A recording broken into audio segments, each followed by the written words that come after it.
नमस्कार मित्रमैत्रिणींनो, स्वागत आहे तुमचं तुमच्या माझ्या आपल्या रेसिपी चॅनलमध्ये चवदार चटकदार रेसिपीज।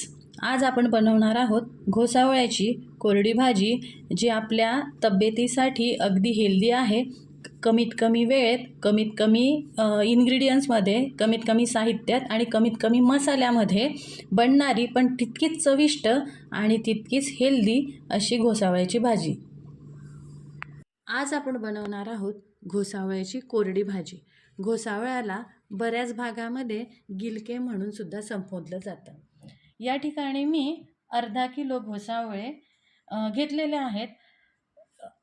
कोरड्या भाजीसाठी आपल्याला जितके कोवळे घोसावळे मिळतील तितकी ती भाजी आपल्याला चवदार लागते। अर्धा किलो घोसावळ्यामध्ये साधारण 5 ते 6 घोसावळे येतात। या ठिकाणी मी तुम्ही बघू शकता अगदी कोवळी अशी घोसावळी घेतलेली आहेत, त्यामुळे ती मला 7 ते 8 घोसावळे या ठिकाणी बसलेत। मी अर्धा किलो घेतले, तुम्ही पाव किलो घेतले तरीही चालेल। म्हणजे क्वांटिटी मी जी सांगणार आहे रेसिपीमध्ये त्यात तुम्ही अर्धी क्वांटिटी घेऊन मसाल्यांची वगैरे ही भाजी बनवू शकतात। चला तर मग सुरू करूया घोसावळ्याची कोरडी भाजी। सर्वप्रथम आपण घोसावळे जे आहेत ते साधारण अर्ध्या इंचाचे तुम्ही बघू शकता मी कापून घेतलेले आहेत। सगळे घोसावळे आपण अगोदर कापून घेतले। 7 ते 8 लसूण पाकळ्या बारीक कापून घेतल्या आहे। त्याच्यानंतर 2 चमचे मुगाची डाळ 3 पाण्याने व्यवस्थित धुवून तिला मी पाण्यात भिजत ठेवली आहे। जोपर्यंत आपण घोसावळे कापतोय तोपर्यंत ती डाळ मी पाण्यात भिजवली आहे। म्हणजे अगोदर मुगाची डाळ 2 चमचे मुगाची डाळ पाण्यात भिजत ठेवू, ती भिजते तोपर्यंत आपण 5 ते 7 मिनिटात घोसावळे कापून घेऊया। म्हणजे मूग डाळ फक्त 5 ते 7 मिनिटं आपल्याला भिजत ठेवायची आहे। त्यानंतर यासाठी आपल्याला लागणार आहे अर्धा चमचा मोहरी, अर्धा चमचा जिरे, 1 छोटा चमचा मीठ, 1 छोटा चमचा लाल तिखट आणि पाव चमचा हळद। अगोदर आपण गॅस स्टार्ट करून गॅसवर छोटी कढई ठेवलेली आहे मी।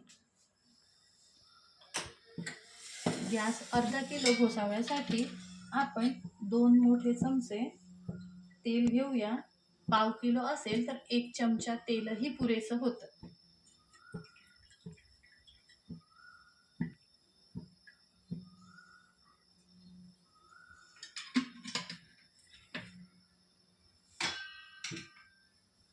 घोसावळ्यामध्ये मुबलक प्रमाणात पाणी असतं, त्यामुळे आपण ही भाजी अजिबात पाणी न वापरता बनवणार आहोत। सर्वप्रथम आपण यात तेल गरम झालेलं आहे तर आपण यात लसूण पाकळ्या टाकूया। लसूण टाकून घेऊया। गॅस या टायमिंगला आपण एकदम खूप स्लो केला आहे। त्यानंतर मी त्यात मोहरी टाकते आहे। मोहरी तडतडली की त्यात मी जिरे टाकणार आहे।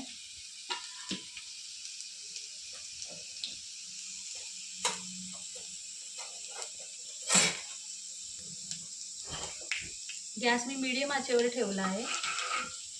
थोडंसं याला हलवून घेतल्यानंतर आपला लसूण जो आहे तो तांबूस रंगावर भाजल्याचा आपल्याला दिसत आहे।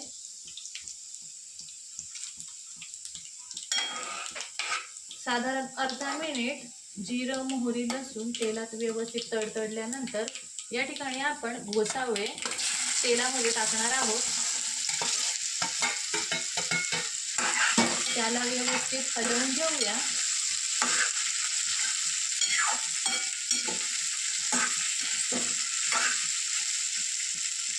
यानंतर आपण यामध्ये 1 चमचा लाल तिखट,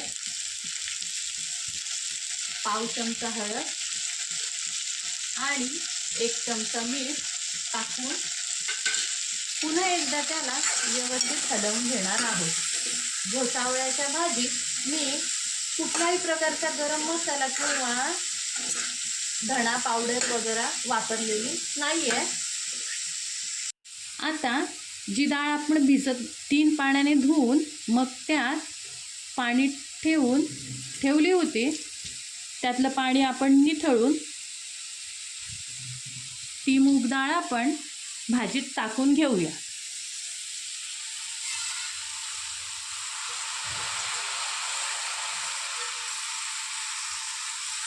मूग डाळ टाकल्यानंतर ती भाजी आपण व्यवस्थित हलवून घेऊया, जेणेकरून ती मूग डाळ भाजीत समप्रमाणात पसरली जाईल.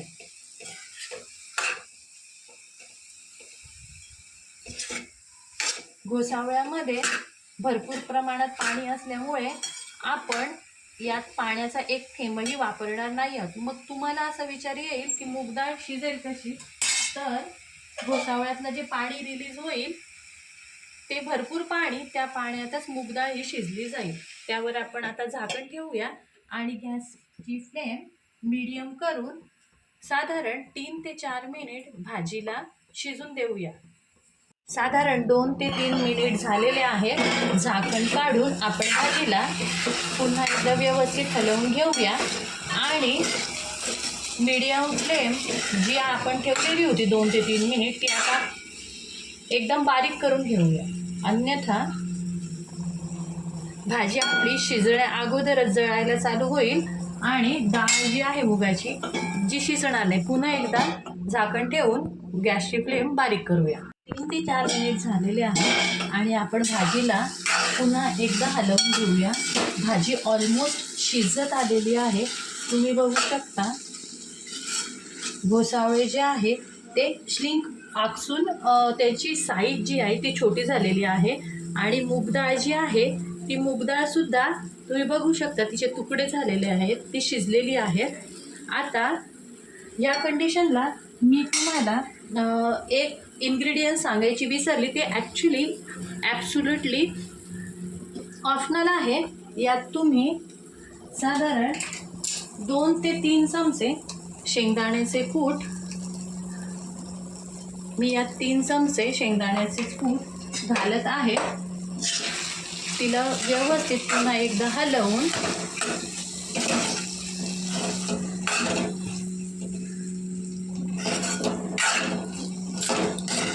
कोथिंबीर भुरभरून यावर मी आता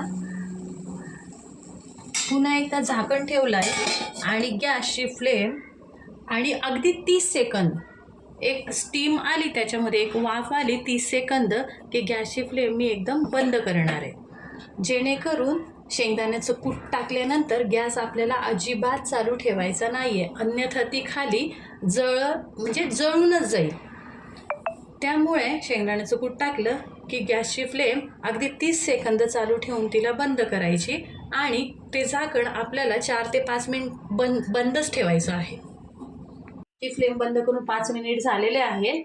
5 मिनिटानंतर आपण झाकण उघडून भाजी बघू शकतो. ती व्यवस्थित शेंगदाण्याचं कूट जे आहे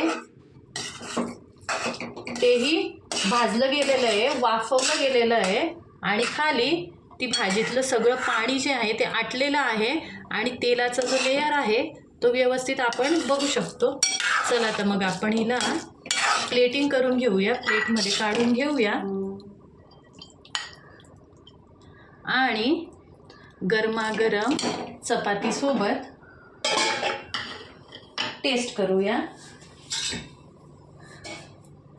ती भाजी कोरडी असली तरी भेंडीच्या भाजीसारखी तिला कोरडेपणा नसतो, तिच्या अंगी असा ओलसरपणा असल्यामुळे ती भाजी खाण्यात खूप छान आणि चटपटीत लागते. जी लोक स्पेशल करून कांदा लसूण खात नाही त्यांच्यासाठी घोसावळ्याची भाजी ही एक चांगलं ऑप्शन आहे, कारण त्यात आपण कांदा अजिबात वापरलेला नाही आहे आणि लसूण जो आपण वापरलेला आहे तो लसूण आपण जर स्किप करून ही भाजी बनवली तरी त्यात चवीला फारसा फरक पडत नाही. त्यामुळे जी लोक कांदा लसूण खात नाही त्यांच्यासाठी ही एक खूप चवदार आणि चविष्ट अँड हेल्दी अशी भाजी आहे. तुम्हाला जर माझी रेसिपी आवडली असेल तर एकदा नक्की करून बघा, लाईक करा, सबस्क्राईब करा, शेअर करा. चला तर मग पुन्हा भेटूया पुढच्या चवदार चटकदार रेसिपीमध्ये. नमस्कार.